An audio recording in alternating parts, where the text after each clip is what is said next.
अगर यूपीएससी के चेयरमैन और मेंबर्स और उनके बाप और उनके पूरे खानदान के अंदर भी दम है ना, तो खुले में ये क्वेश्चन पेपर को सॉल्व करके दिखाए, और अगर उनके 80 से ज्यादा मार्क्स आ गए तो जो कहेंगे वो करेंगे सारे के सारे स्टूडेंट्स। यूपीएससी प्रीलिम्स 2026 के जो सबसे 5 सबसे डिफिकल्ट क्वेश्चन है, मैं उनको आपको दिखाता हूं, आप उनको सॉल्व करके देखिए। इनको कोई भी सॉल्व नहीं करके देखता। ये यूपीएससी डिफिकल्टी के नाम पे रैंडमनेस, बकवास, अपने सिलेबस से इनका कोई लेना देना नहीं है, बस अंटशंट जो मर्जी क्वेश्चन देखते हैं। लोग अब तक स्टूडेंट्स को गैसलाइट करते रहते हैं कि एग्जाम डिफिकल्ट है, मेहनत करनी पड़ती है। They have been lying to students, cheating to the students, and they are like the worst kind of गोबर है ये पूरे का पूरा ब्यूरोक्रेसी का, बर्बाद करके रख दिया इन्होंने एग्जामिनेशन सिस्टम में 40 साल से कोई खास चेंज नहीं होने दिया है। And they have gone to the levels just कि भाई अरे हम डिफिकल्ट पेपर बनाते हैं, हम एस्पिरेशनल, हम UPSC. No, you are just a wastage of time. These are the 5 most difficult questions of UPSC 2026।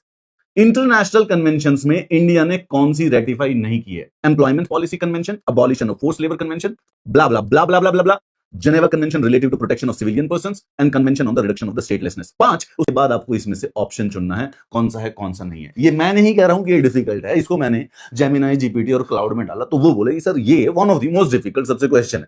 इस क्वेश्चन को जरा सॉल्व करके दिखाना, कोई इतिहास का बंदा प्रोफेसर कर दे तो।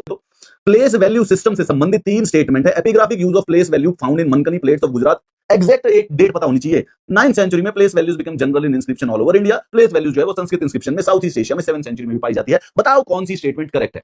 इस क्वेश्चन की अब्सर्डिटी देखो।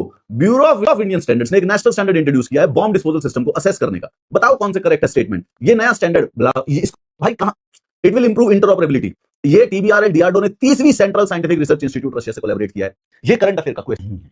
ये नॉलेज टेस्ट नहीं कर रहा है, ये सिर्फ और सिर्फ लोगों की, बिहार के बच्चों की, झारखंड के बच्चों की, मध्य प्रदेश के बच्चों की जिंदगी बर्बाद करने के लिए क्वेश्चन पेपर बना है। Look at the goddamn absurdity of the stupid questions. किसी भी यूपीएससी के चेयरमैन के या उनके एग्जामिनर के बस की हो ये पेपर ओपन में सॉल्व करके दिखाओ तुम सामने। 80 नंबर से ऊपर लेके आएगा तो मान जाएंगे तुमको। एक्स यूके में पैदा हुआ था, नोबेल प्राइज मिला उसको, लेकिन जब अनाउंस हुआ था तो वो अमेरिका में प्रोफेसर था। पहले नोबेल ये नहीं पूछ रहे कहां मिला है, फील्ड क्या है, टेक्नोलॉजी क्या है, उनकी बायोग्राफी पूछने लग रहे हैं। यार क्या करे। आइंस्टीन की बायोग्राफी नहीं पता होगी कि जब उसको नोबेल प्राइज मिला था तो वो कहां पढ़ाने लग रहा था। लेकिन ये लोग बच्चों को खत्म करना चाहते हैं। दे आर नॉट, ये अब एग्जामिनेशन नहीं दे रहे हैं, वो झूठ बोल रहे हैं कि this examination is difficult. This examination has never been difficult, they just don't have a syllabus. को आंसर कर दे कोई एक बार मेरा।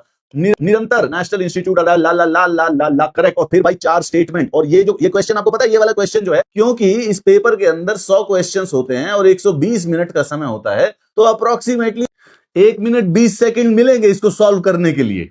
ये पढ़ा नहीं जा रहा है भाई, तो 1 मिनट 20 सेकंड के अंदर अंदर इसको बच्चा सॉल्व कैसे करेगा? UPSC is the stupidest